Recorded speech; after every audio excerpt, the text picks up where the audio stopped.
J'ai dit aujourd'hui, dans notre pays, ceux qui ont des diplômes ne sont pas valorisés sur le marché du travail. Je prends l'exemple de nos deux voisins, à la fois le Maroc et la Tunisie.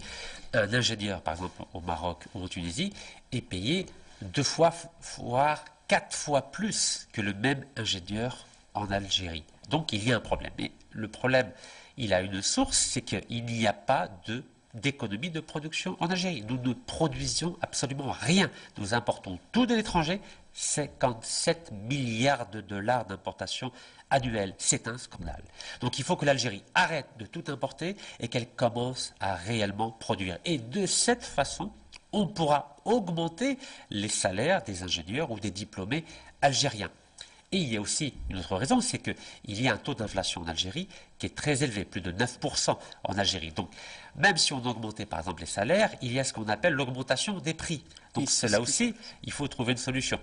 Donc, à mon niveau, à moi, je crois qu'il y a aussi un autre problème, c'est le développement du marché noir algérien.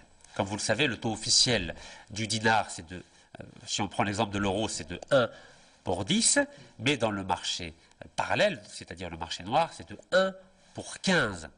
Alors il faut trouver une solution. Et à mon niveau, je crois que une des façons de lutter contre le marché noir et contre cette économie parallèle, c'est de mettre en place un nouveau dinar. En quoi ça consiste? Je vais vous prendre l'exemple d'un billet que j'ai de 2000 dinars.